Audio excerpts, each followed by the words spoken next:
This is part 2 of our discussion on the 2026 local government election with Sunday Times Investigative Journalist Sabelo Skiti and News24 Deputy Politics Editor Bongekile Macupe and former government spokesperson and political commentator Mayihlome Tshwete. What do voters in Gauteng really want to see and hear going into the local government election campaigns? And was that councillor's roll call at FNB Stadium a good idea or not? This is an exciting conversation, right? And I really want us to spend a little bit of time and focus having a conversation about probably what is going to be the most highly contested metropolitans in next year's election. Tshwane, Joburg, Ekurhuleni, because this is the heartbeat of South Africa's economy, right? And Mai, I want to start with you. You were at the end of the last episode framing how the deterioration of the caliber of candidate that's been fielded for Johannesburg. Do you just want to talk to us a little bit about your view on that? Yeah, I mean, we come from Gauteng being the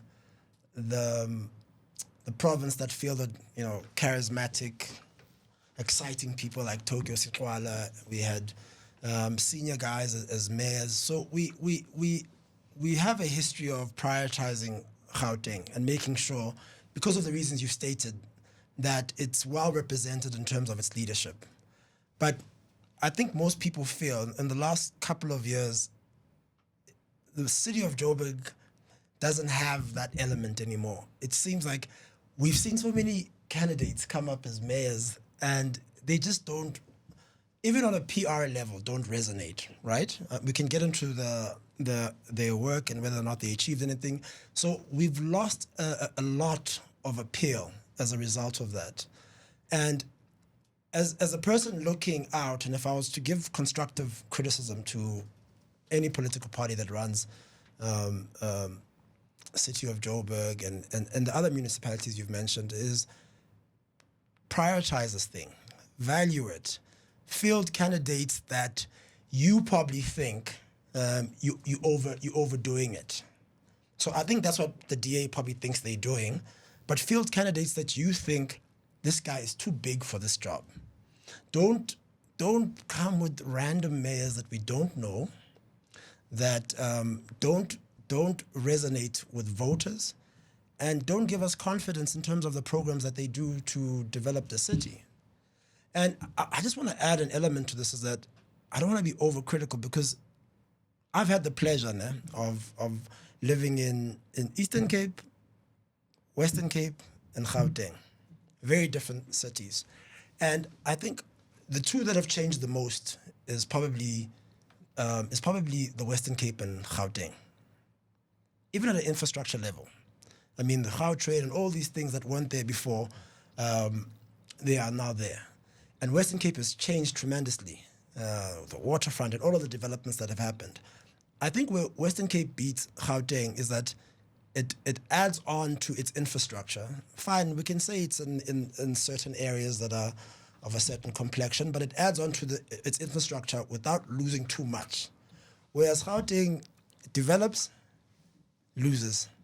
So we create nice infrastructure in the Gauteng, our CBD has become something else. So you think the bright lights of Maboneng have dimmed?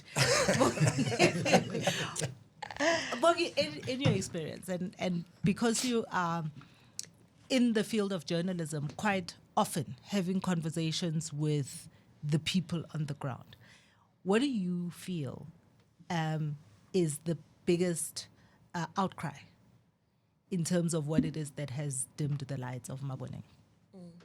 I think the biggest outcry, we all sit here as, I think, owners, ratepayers. The biggest outcry is that we are not getting services. And I think for me, Mayihlome was talking about you must field someone who is bigger, that you think is bigger than the road. And I actually thought of Denny Jordan. That at some point the ANC thought Denny Jordan was going to save Nelson Mandela Bay. I mean, look, they thought that he was going to do that. And for me, I don't think it's about I mean, I think the personality, yes, because you see that with Nasipe, she's on the ground, she does what she does. I also think it's also like the team that you surround with, it's the MMCs, it's the people that in the offices, do they want to do the job, you know? And that's why I am very skeptical of Helen Zille as the savior that is coming to save Joburg, because I'm like, sure, but also my reservations about Helen Zille and what the DA is doing is that, one, you are saying that it's a vote of no confidence in the Gauteng leadership of the DA, right? Because you are saying Esoli, for example, can't do the job. That is why you are going to fetch someone who is now staying at their sister's cottage to come and save Joburg, right? A 74-year-old. We also have to say that and not leave it for ANC politicians, because we always are ageist when it comes to ANC. A 74-year-old. And I don't think Helen Zille is going to be the savior of Johannesburg. Yes, she does have the experience of leading City of Cape Town. She does have the experience of being a leading Western Cape. You can't take that away from her, and you can't take away the fact that she's a skilled politician, integral in the formation of the GNU. But also, I think we can never remove or deassociate her problematic politics. And I don't think in the quest of me as a red payer in South Africa, I am going in the city of Johannesburg, I am going to overlook the fact that Helen has problematic politics and suddenly want to vote for her because when I drive out of my house, I don't want to hit a pothole, or I don't want to go for 2 days without water. Yes, on paper it looks good, but I also don't agree with this thing that when it comes to local government, people suddenly they switch their ideological politics and suddenly are like, you are going to a person who this week said genocide is a big word when it refers to Gaza. I'm suddenly gonna, like, I am not against what Israel is doing. I'm gonna look away because I think Helen is going to save Johannesburg. So I think Helen comes with a lot of baggage, and I know that there are some quarters in our city who are frustrated, like all of us are, who are excited for her to come and be the savior of the city. But honestly, I don't think that people in Soweto, which is the biggest region, the biggest voting bloc in the city of Johannesburg, is suddenly going to ditch the ANC or whoever they were voting for and vote for Helen Zille. You spoke about the fact that the media is also not having the conversations that allow the electorate to think broadly about who's on their ballot. Yeah. If you had a magic wand, what do you think the top 3 issues that we should be talking about all the time to alert voters? No, to me, it would definitely be, the top 2 would be delivery. So for the city of Joburg, for Ekurhuleni, for city of Tshwane, water, electricity. And then I think for me, the one, and I think in terms of importance is probably as important, is local economic development. You know what I mean? How are we going to get these cities working again? You know? Those 3 for me are probably the most important. And I think I agree to a certain degree with Bongekile, but I also disagree vehemently when it comes to, you know, Helen's views on Gaza and Helen's views on even, you know, refugees and all of that, is something that matters to me when I'm thinking Democratic Alliance. You know, what sort of beast is this? Is this a party that I think can take South Africa forward? It matters in that sense. But for me, when I'm thinking about local government, it's literally that thing of like, am I going to be able to wake up in the morning, get the kids clean, fed, off to school, off to work? Because if those things don't happen, then it disrupts a lot in my life. And those things are very personal to me because I then feel the disruption.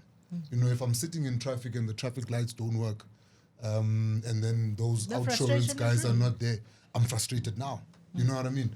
And if someone can come to me and say, hey, listen, I can sort these things out for you, that other stuff matters less. It does matter, but it will matter less because Means it was never your conviction. I'd rather no. Look, there's convictions. There's convictions and then there's like I actually practicality. disagree with you quite vehemently because I think in terms of convictions, I think those convictions are ones that sit in air-conditioned rooms like this. I think when you are a young person who is in grade 12, frustrated about not getting into varsity, you're 18 years old, here's a voting opportunity. If you're a 22-year-old who hasn't worked, you don't give a shit. Okay. You are literally, you don't even know where those places are, right? If you have a drug problem, if you have a kid who's got a drug problem, if you have a homeless person outside of your house, you definitely don't give a shit about genocide. I agree with Bongi. I'll tell you why. Okay. It's fine. I'll come after you. You can't remove those things, a person's ideologic makeup, from how they deliver services. So if a person doesn't have a very high regard of a certain section of the population, but you are under the view that you'll have your water running and you'll have your lights on and blah, blah, blah, their ideology and how they look at people that live in Khayelitsha and the kind of services they receive versus people that live on the Atlantic seaboard and the kind of services they receive. If they can draw a distinction between the two and value this one more, for whatever reasons they give, this one pays rates, blah, blah, blah, blah, blah, blah, blah, and this one is not useful to us. So if a person's mentality is that brown people are we can deal with brown people later, it's not a priority. These ones are a priority.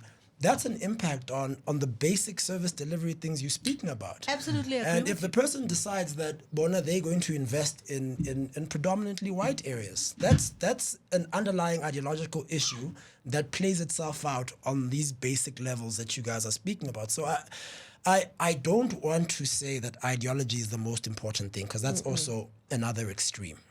But I think somewhere in there must be a balance of a person lives within South Africa, understands that a black person deserves just as good services as a white person deserves. But if a person has weird worldviews that kind of underline this view that she doesn't really think highly of black people as opposed to white people, I think it impacts the kind of services she gives you. And Cape Town is a case in point of this. I'm saying if you've never been to Cape Town, you don't know where Khayelitsha is. And you are living in Soweto, in the biggest voting block in Johannesburg. Yeah. Though, those things, you're just kind of going, Loko kolona, bati e Cape Town ugunje. And this is what they say. You know what I'm saying? Will impact on whether people show up. Yeah. Will impact on who they vote for. And if you're sitting with a councillor that you are going, in the past 10 years, Lomuntu has been our councillor. What have they done? True. I think I also have to agree with how we always frame voters, especially abogogo, like you say, because we act as though labantu laba, they don't watch news. One, we act as though these people haven't lived through this country and have seen how, like Mayihlome was saying, how black versus white is being treated. We sort of like want to think for abantu base Soweto to say abantu base Soweto, they don't care about the Gaza issue. Abantu base Soweto, their convictions are not strong, and I disagree with that. I think Mayihlome, the ideological question, you've covered it well. I want to come to what you speak about, like for example an 18-year-old who's going to vote and how they don't care and they've lived through democracy and we've seen the voting patterns in South Africa that young people stay away, they don't go to vote. We've seen also with national elections that people will rather stay away than go and vote for the DA, because if they agreed and they thought, because the DA has been selling us this thing since they took over Western Cape, that we are the best way we govern, and if South Africans were convinced, and because the majority of the people that vote are the elderly, if they were convinced in the Eastern Cape, in Limpopo, we would have people voting for the DA. But that tells you that people would rather stay away than vote for a party that they know is going to alienate them, than vote for a party that they know that in the city. I've been to Khayelitsha, by the way, and I think other people, you don't have to go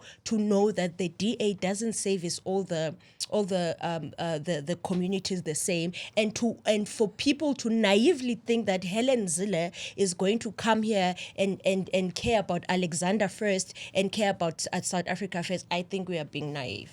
No, I look, and I'm fascinated by the fact that this conversation, it seems to be revolving around an ANC that hasn't delivered and a DA that potentially may not, ideological ntontoni. And we're not talking about Bosa, we're not talking about RISE, we're not talking about EFF, we're not talking about IFP, we're not talking about, and here in Joburg in particular, where we have now had not one but two mayors that were fielded by Al Jama. You know what I'm saying? I'm just saying, we're not these are the dynamics, right? And we're not having that conversation about those people. Yeah. Look, I agree 100% with Bongekile no Mayihlome. Agree 100%. But I think the perspective I'm coming from is one that simply says, when you get to a local level, ideology matters, yes, but you then become willing to say, this ideology maybe is not the most important thing for me. You know what I mean? Like, you will sit there and you will say, these people that you see marching for Gaza and marching, are the same people that are refusing to listen to me when I'm calling them and I'm saying that, guys, we have had no electricity for 2 weeks. It's the same, guys. In fact, you are more likely to see them when they go to those marches. You know what I mean? And as opposed to actually dealing with a problem at the local community level. So I think. But that's why they that's have the sort of roll calls. approach that we have. That's why they had the roll call. I suppose at the rally there's a roll call. Let's talk about the roll call. Let's talk about the roll call, because here I have two people who come from who were part of the people who were inside in the room, who were not. Some of us only got to hear the perspective of media of what was happening in that roll call. Let's talk about the roll call. What did you think about the roll call? What does it mean? I liked Is it a launch of a campaign? You liked it? What did you like? I mean, look, man. So the ANC finds itself in a bit of a predicament, right? And you can see that they're nervous, and this hasn't happened in a long time. So this thing comes as a result of them saying, it's not business as usual. We have to do things differently. If we don't do things differently, we are all going to be out of power, and some of you are going to be out of employment. So people are throwing shade at them, but I think in their defense, it was the right thing to do. It shows that they realize that their best days are behind them. They have to work differently to secure their votes, and they're being introspective, and they're saying, guys, we're not doing good enough. Whether it was smart to have media in the room while you saying that is a different. No, I mean, listen, the DA. No, hang on, I'm guys. sorry. Okay, Hang on, the DA. Before you say that, I'm sorry, bro. Babila attacked I don't think we are giving the ANC way too much recognition for nothing. Chini. These guys did this thing only because it was the only thing they could do. They can't go and say, because they will have to say, at Northwest, we've literally killed all the municipalities. Yeah. We've killed them so much that businesses have now left and they've moved to other provinces because they can't operate in that local government environment. They will have to say, in the Eastern Cape, people are killing each other for councillor positions. You know what I mean? You've got metros that are in steady, well, not even steady decline anymore. You know, you've got tire manufacturers and people that have been in Nelson Mandela Bay for years that are leaving. And part of the reason they are leaving is because at a local level, you can't even take care of them. That's what they will say if they don't do a roll call. They needed to have the media there because the only thing the president could say is something that makes him look like he's marshalling these guys and is saying something shocking to them. If he wanted to say something shocking to... No, it's not. He's just saying that you guys are singing. He's not even saying that you guys are sleeping with young women for jobs in municipalities. You guys are employing your friends that are unemployed in key positions in municipalities. You guys are taking entire budgets and you're handing them over to your friends so that you can have nice drinks at the club on the weekend. You know what I mean? He's not saying that. Exactly. He's simply And he saying that knows you it. must be more like the DA. He doesn't even articulate what the DA is. Does. I want to start with what I agree with you, Sab. I want to start with what Mai says. My colleague Siamtanda Chapa wrote in News24 last Friday because she was in the room, and she characterized what was happening. One thing about comrades, they like meeting. They like being in the same room. Like, it gives them a rush. They like meeting. And they haven't met in a long time, right? Especially Because, when you meet they in haven't Joburg, met where in there's a long Sandton time. clubs and everything. So that was that. It was just comrades meeting and singing before Gwede said stop singing. Because for me, and she writes about this because she was there, and the councillors themselves, they say, we do not know why we were here. Because we thought that we were going to sit, discuss, but we were talked down to, you have to do this. There was no discussion. There was no open discussion about the kind of municipalities we are working at compared to the DA or whatever. There was no talk about councillors are being killed. It was literally a thing of all these people, these talking heads, just talking to the councillors. And one of the councillors that she spoke to actually said, I actually expected an even harsher rebuke of the work that we are doing, but that didn't happen. So that thing was a waste of time, because right now they had that thing, but you still had the NEC still going to regions and provinces to communicate that thing could have been held at provincial level if they were serious. Exactly. But so it was just a thing of us, let us meet. And exactly what Sabelo is saying, Mana, there is nothing that Ramaphosa said that those people don't know. When they boarded the planes, when they got into the buses, they know exactly what they are not doing. We can't be talking about Dijobotla for 10 years. You know exactly. I was in the Eastern Cape this weekend and driving through East London. I mean, I'm not very familiar with East London like they are, but I was shocked. The place is dull. Now there's currently a strike, but you can see even without a strike, the place is run down. And that's one of two metros that the ANC leads currently. So you can't tell me that we are going to Kolero. And I think I said somewhere that it's actually even too late. They know that it's too late. There's nothing that they can salvage. But we agree. Nothing they can salvage. But we agree that they are nervous. Yeah, they are nervous. We agree. They're beyond Because my point was that if there's two alternatives, them functioning as though it's business as usual, or them but doing they this, have been, Mai. fair. They have been. Fair. But I want to say, what was the last conference? When was the renewal thing introduced? 2017. 2017. We are now in 2025. I definitely Is agree. there anything that the ANC has done No. that suggests that they want to renew? They lost the elections last year. Is there anything? Okay, sorry, Mike. Continue with your point. Yes. I want to ask a question about the other parties too. Okay, yeah. The smaller parties. And so let me just say this about the ANC. I don't defend them. Yeah, I want to clarify. You don't this. have to. You don't have to. I don't. And the point I was making is that there's an acknowledgement on their side that the forecast of what the local elections are is not good. So whether they're being sincere in the things they're doing or they're just doing it for to look like they're doing something is a debate, and it's a point that you're making.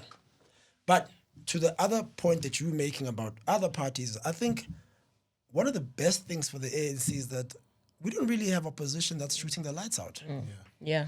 So even if you are frustrated with the ANC, where are you going to place your voice for them to also to count? Because there's a bit of game theory here that fine, maybe you like Songezo Zibi and you think he's a good guy, you think he's articulate, you think he's intelligent, but you're gonna cast a vote there and you're gonna get 3%, 2%, and then that's that. So you've practically played with the vote. The options that you really have is between ANC, EFF, DA, and maybe MK. And IFP, maybe. No. If you stretch it. It's these four. So then 3 of those 4 parties you've named are essentially one thing. Yeah. So I think it works out well for the ANC that there isn't really like an amazing person, a dynamic, new, amazing person on the scene that's grabbing votes from the ANC. and who's trying to drive a new way What do you forward. mean it's working well for them? As in, it works in their favor. That the opposition is not only united, There but isn't a exciting. strong. exciting The or strong. only thing that gave them a bit of a hiccup was the MK, the coming of the MK. But for the most part, and there isn't a fear of the DA taking all of the ANC's votes. That's not going to happen. They have the arrogance of knowing that we don't have someone that You can don't- literally kill us. You don't have, It's you the don't have arrogance. options. You don't have options for you to say, look, I want something similar to the ANC in policy, but I want a leadership that can execute. Where can I find that? So one thing we haven't spoken about, and for many years, in the past 10 years, the idea and this big word of corruption. And in this conversation, not once have we mentioned even the word corruption, right? Do you think it still plays a role in the heads of the voters that, there is this beast, and this beast is the problem, and who is responsible for this big C I don't word? even think it's a thing of us having to speak about it. I think it's literally kufana no xa uphefumla. You don't say ndiyaphefumla ndivuka. Corruption is so ingrained in the politics of the ANC and of our country in the past 31 years that it's an extension of the ANC. So you don't even have to spell it out. And the ANC knows it. There's a young boy who spoke in the Eastern Cape. I think he's the secretary or the spokesperson of the ANC Youth League. He was speaking of the calf waiting for the president of the ANC. And he characterized it so well. He's like, all of us, when we stand on platforms, we speak about the corruption is the cancer that's eating us. But none of, and he's like, all of us that corrupt as comrades. He's like, a young boy who works for a municipality is driving the most expensive car. And you ask yourself, but comrade, we have the same job. How are you affording that car? So the corruption is who the ANC is. No, but I'm sorry. okay, No, again, corruption you're putting me in a very uncomfortable position where I have to corruption defend. is No, who. but don't No, Wongs, the- no, I'm not don't defending it. It's defend. true, Let Jana, me don't let me I'm let not me defending conclude. it. Corruption is, and they know that the fact that they lost elections last year is not. It's not because of anything. It's not because even the MKP, yes, to some degree, it stole their votes. But the people that didn't go out and vote is because they are sick and tired of corruption. It's synonymous with the ANC. The only thing I would add to what Bongi is saying is that it's across political parties, because even when our brother Solly was speaking about the corruption, he wasn't speaking about the corruption that's been found in DA-governed municipalities, which happens. So I think the most infuriating thing about politics is that everybody speaks of a problem as though it exists on the other side. So the EFF thinks the ANC is corrupt. The ANC thinks EFF is corrupt. The DA thinks MK is corrupt. And we, as voters, are just sitting there watching this finger pointing. That's why we like Bong is saying, we don't have to delve into it. It's now become a political tagline. But the difference, Jinga, because I'm gonna lose this point. The difference between the EFF, the DA, and all these other parties you are talking about, they haven't been in government for 31 years. So we are not going to spend our time saying that Julius is corrupt, is allegedly corrupt, or whoever. We can say Zuma, or the people in Zuma's party, because at some point they were part of the state, and the reason why they ended up being outside is because of corruption. But we are not going to waste our time and speak about corruption in parties that you characterize as small parties with 2%. We speak about a party that leads the country. I'm sorry. Okay. If we're going to say conviction when it comes to political ideology is a big thing, then whether you are corrupt or not as a candidate is also a big thing, I think. But wait. How do you? Yeah. Not to be like. But how do you decide a candidate is corrupt or not corrupt, unless he's been convicted of corruption? Do you think there's an overwhelming amount of evidence that suggests this guy has to be? No, Tangan, that argument, it only works when comrades are sitting together. that's something that they say to make each other feel good about it. Right. You know what I mean? Awujalanga. If we can see it, you know what I mean?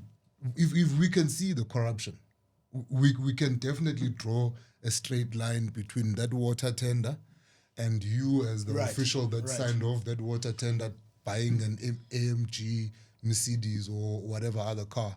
I'm sorry, I'm not disparaging So Mercedes. anybody- but No, it's, so you know what I I- mean? So I anybody think that's in cloud shouldn't stand for any position. No, not cloud. Yeah, There's- under cloud of the stuff that we can see. right. Yeah, well, the stuff because that thing is what has allowed some guys to rise to prominence I agree. in government I agree. over years, having never worked a day in their life. They are not businessmen.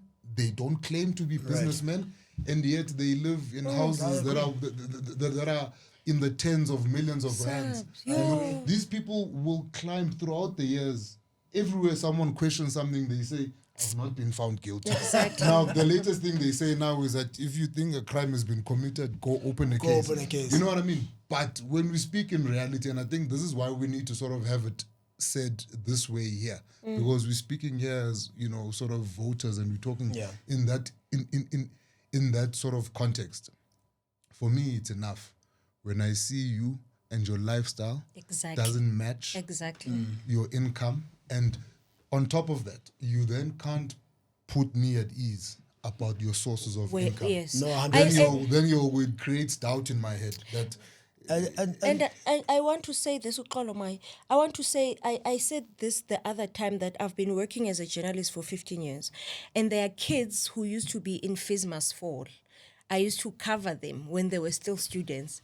And I say to you, I've been working for 15 years. The kind of lives that they live, I'm not even near. I'm not even You should near. have joined Fees Must Fall. No. I mean, and I'm not even, and I'm not even talking about those who are in parliament or whatever that you can say, oh, this person ends whatever. It's like kids that you used to interview and suddenly they found themselves somewhere, and WhatsApp is saying that their lifestyle doesn't match. You just started working 5 years ago. And it's and I think one of the things we've probably failed as a society, and it's strange that we failed in this because of the high levels of unemployment, is if you get a job working for a municipality, working for government, and you're earning a secure salary, 25,000, 35,000, 45,000, that should be enough for you to try create an existence for yourself and then work yourself up. Yeah. You shouldn't think, hey, I'm only earning this much, but this businessman on the outside is making this amount of money, so I need to find other ways to grow this thing. So, in contrast to a country with high unemployment, some of the people who have jobs and have financial security within government just don't seem to value it, and they put it at risk because of this lifestyle competition that they're having with people on the outside and people who are business people. It's a very strange thing. So I'm fully in agreement with you guys about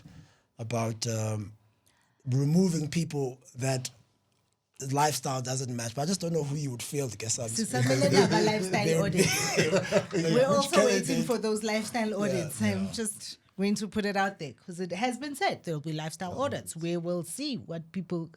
So, just as a closing, what do you think the voter like me, who may not even be a homeowner, right? What are the things that when we're looking at who is being fielded, we should be absolutely critical about? To say, yeah, we are this one. This, if you had a magic wand, to say this is the kind of person we should be putting in those positions.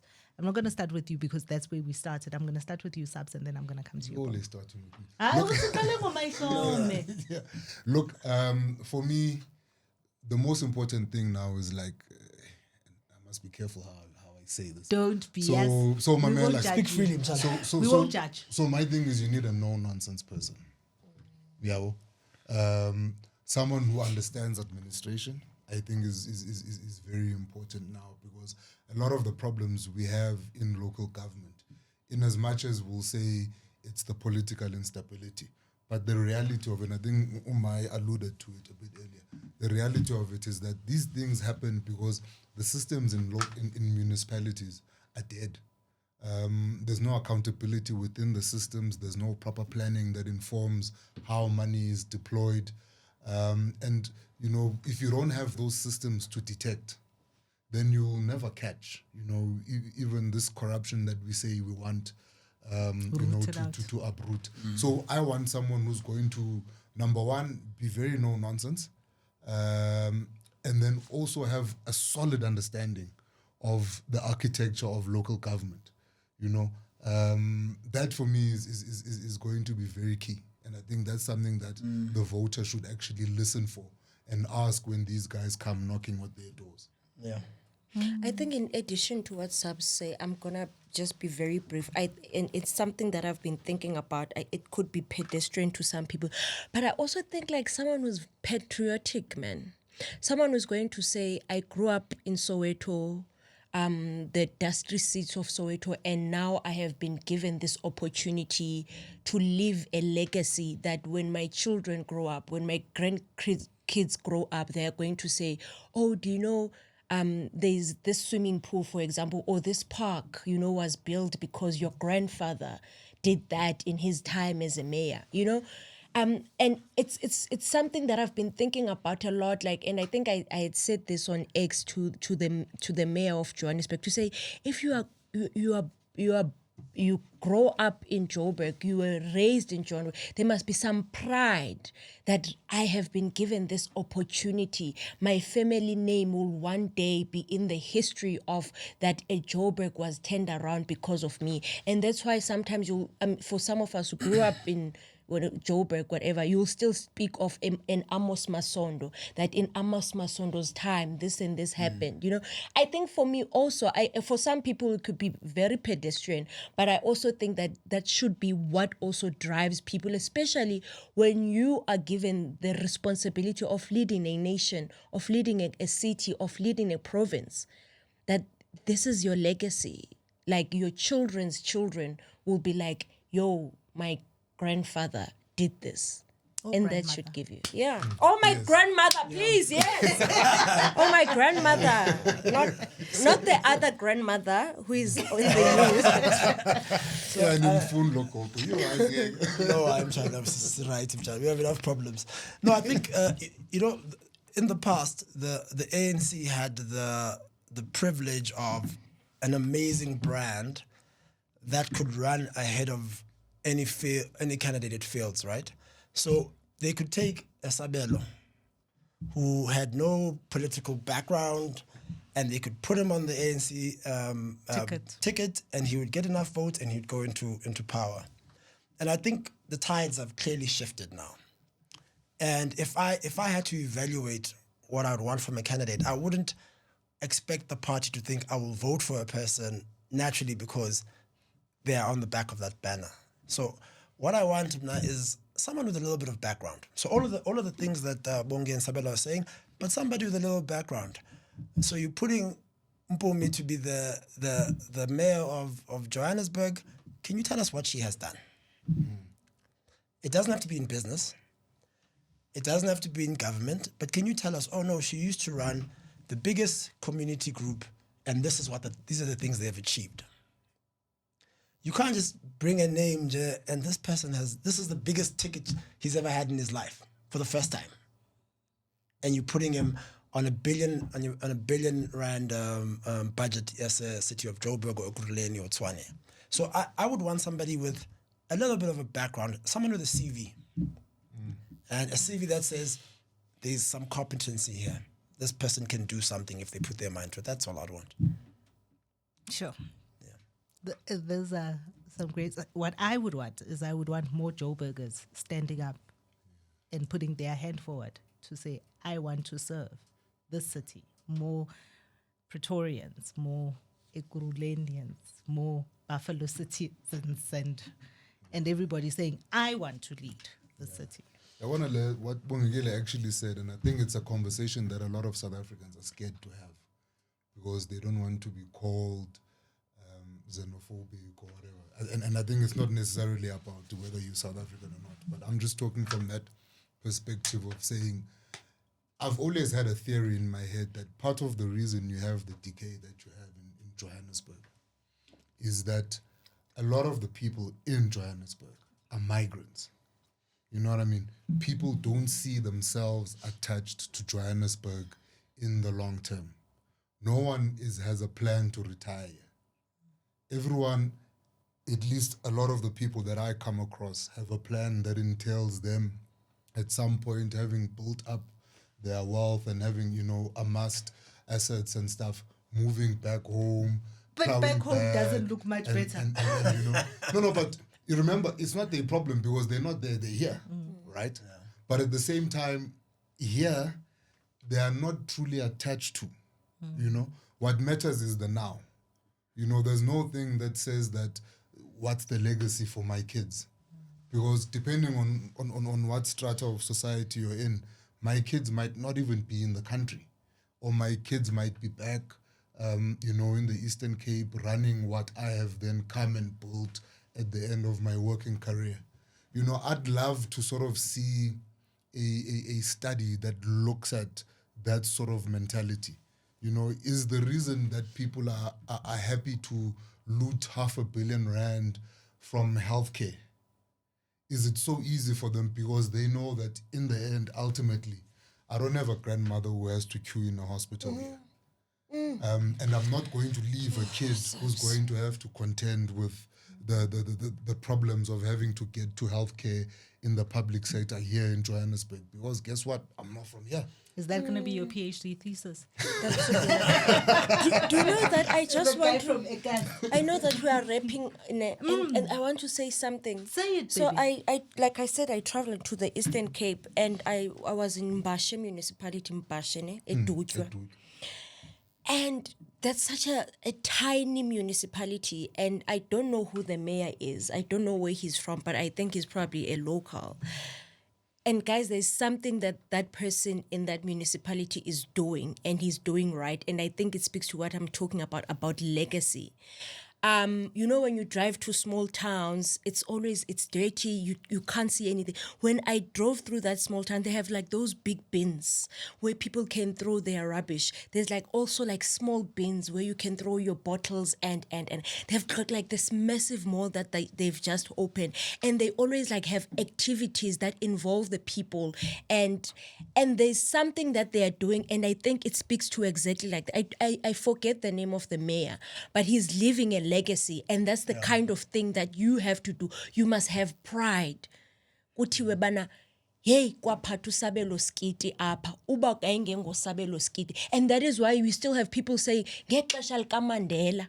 It's exactly that. It's the pride and your name and your legacy. And like that small municipality, I think it's one municipality to watch. It's very small, tiny. Yes, it's tiny. No one is. I can't wait to see the ages report on them. Yeah, well, I mean, But that's not the only thing that matters, Subs. It's very important. It's not the only thing that matters. And I don't even come from there. I don't care. I have nothing that ties me to that place. I just went and I was like, driving through. I was like, there's something that's happening here, and we need to pay attention. Wow, that's a wonderful place to end.